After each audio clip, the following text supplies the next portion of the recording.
Hello guys, good morning बच्चों।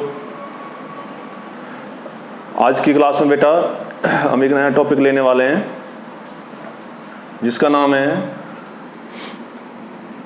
Electric dipole and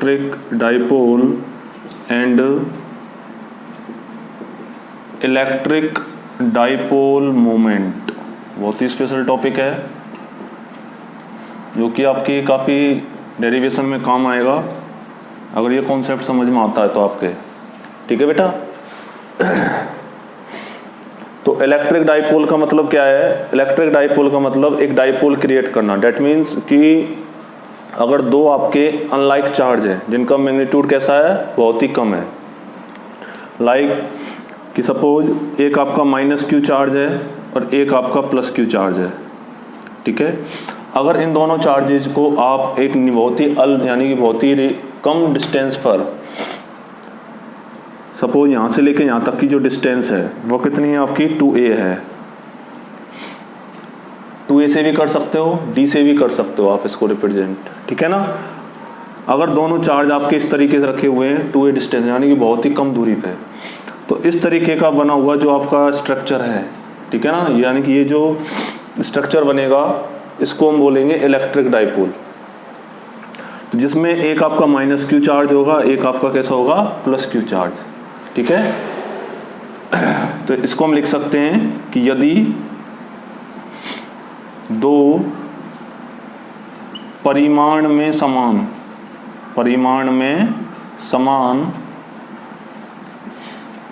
विजातीय आवेश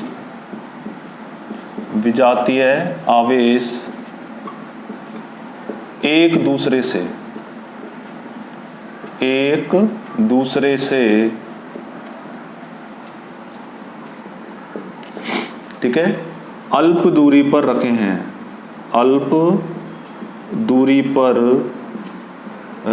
हैं तो इसे इलेक्ट्रिक डाइपोल कहते हैं। इलेक्ट्रिक डाइपोल का मतलब क्या होता है? विद्युत द्विध्रुव होता है। इलेक्ट्रिक डाइपोल मीन्स विद्युत द्विध्रुव होता है, द्विध्रुव कहते हैं। तो ये एक सिंपल सी इसकी एक डेफिनेशन है कि अगर दो परिमाण में समान विजातीय आवेश एक दूसरे से अल्प दूरी पर रखे हैं तो इसे हम क्या बोलेंगे? इलेक्ट्रिक डाइपोल यानी कि विद्युत द्विध्रुव कहेंगे। अब ये जो आपका चार्ज है और ये चार्ज है, इसका मैग्नीट्यूड कैसा होगा? समान होगा।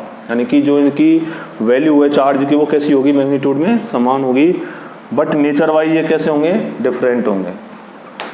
तो इस तरीके इसको हम बोलेंगे इलेक्ट्रिक डाइपोल। अब इलेक्ट्रिक डाइपोल में अगर हम एग्जांपल लें जैसे HCl, तो HCl में आपके जो हम इसको ब्रेक करते हैं आयंस की फॉर्म में, तो कौन कौन से पोल बनेंगे? H+Cl-। तो ये आपका क्या बन गया? एक इलेक्ट्रिक डाइपोल इसमें अवेलेबल है।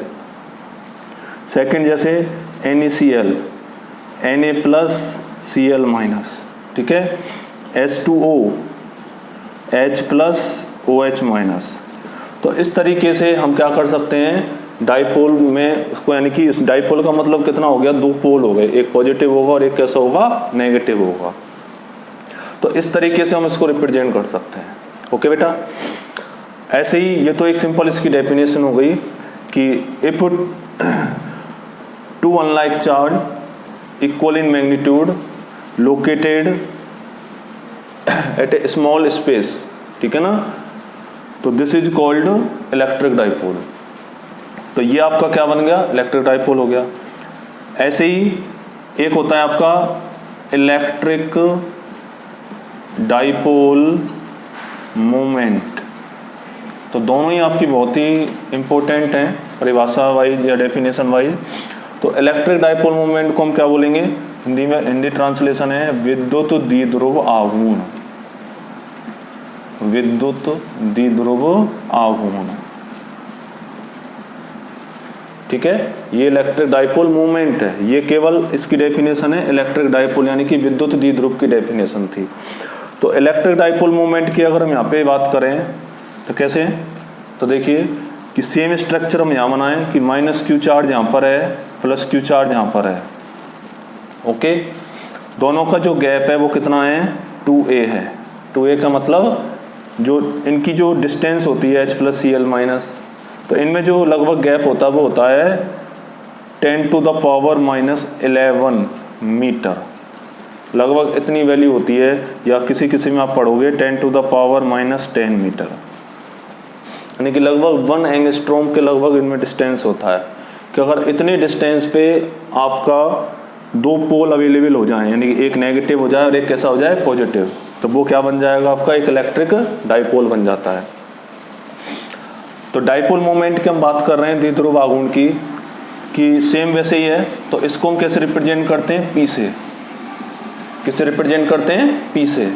तो P इक्वल टू फॉर्मूला होता है Q into 2a, Q into 2a, यानी कि मैग्नीट्यूड ऑफ चार्ज, यानी Q इसका मैग्नीट्यूड ले लेंगे, इंटू इन दोनों के बीच का डिस्टेंस।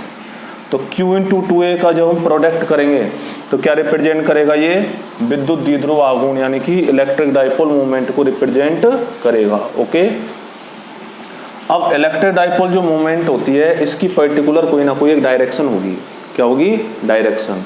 तो डायरेक्शन जो होती है दैट मीन्स ये कौन सी क्वांटिटी हो जाएगी, वेक्टर क्वांटिटी।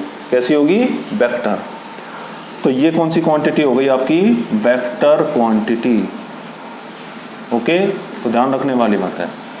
और वेक्टर क्वांटिटी है तो इसका मतलब इसमें कोई ना कोई डायरेक्शन भी होगी। तो वो डायरेक्शन होती है हमेशा -2 प्लस की ओर, ऐसे, यानी कि माइनस से प्लस की तरफ इसकी हमेशा क्या होती है, डायरेक्शन होती है। तो अगर हम इलेक्ट्रिक डाइपोल मूवमेंट की डेफिनेशन दें कि यदि हम आवेश के परिमाण यानी कि मैग्नीट्यूड ऑफ चार्ज और दोनों चार्ज के बीच का जो डिस्टेंस है 2 है, इन दोनों का हम गुणा करते हैं, प्रोडक्ट करते हैं, तो जो फिजिकल क्वांटिटी हमें मिलती है तो वो फिजिकल क्वांटिटी कौन सी है आपकी, इलेक्ट्रिक डाइपोल मूवमेंट होती है।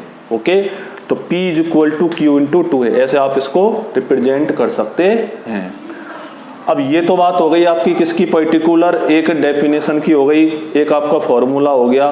अब इसके आगे अगर हम इसका यूनिट निकालते हैं, कैलकुलेशन करते हैं यूनिट की, तो यूनिट का मतलब कितना हो जाएगा, कूलाम।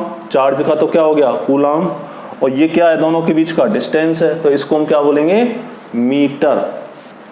तो इसका जो यूनिट बनता है वो क्या बनेगा, coulomb into metre, coulomb into metre. Okay, तो ये बात हो गई यूनिट की।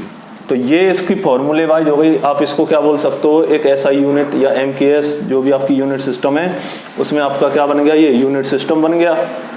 अब इसके बाद जो भी वैल्यू है, अगर हम CGS में इसकी यूनिट निकालते हैं तो CGS में इसकी जो यूनिट होती है वो होती है आपकी डिवाई। क्या होती है, डिवाई, DEVAI, डिवाई।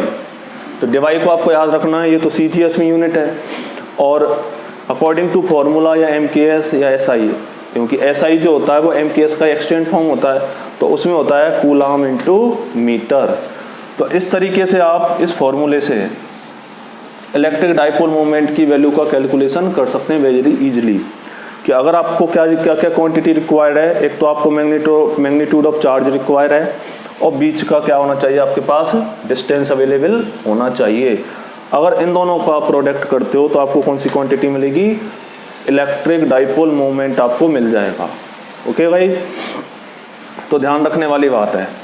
तो इलेक्ट्रिक डाइपोल का मतलब हो गया विद्युत द्विध्रुव, और इलेक्ट्रिक डाइपोल मोमेंट का मतलब क्या हो गया, विद्युत द्विध्रुव आघूर्ण। तो ये बहुत ही इंपॉर्टेंट है, जिसमें ये फॉर्मूला तो बहुत ही इंपॉर्टेंट होगा। अब इसके आगे जो हम नेक्स्ट वीडियो बनाएंगे, क्लास लेंगे, उसमें हम पढ़ेंगे एक्सल लाइन पर, यानी कि डाइपोल के एक्सल लाइन पर इंटेंसिटी फाइंड आउट करना, और इक्वेटोरियल लाइन यानी कि निरक्षीय रेखा पर इंटेंसिटी फाइंड आउट करना। तो वो हम पढ़ेंगे नेक्स्ट क्लास में। तो आज के लिए इतना ही, छोटा सा टॉपिक है, आप प्लीज़ पढ़ें, इसको ध्यान दें, और आपको अगर ये वीडियो पसंद आई हो तो प्लीज़ लाइक करें एंड सब्सक्राइब करें। Thank you very much, have a nice day.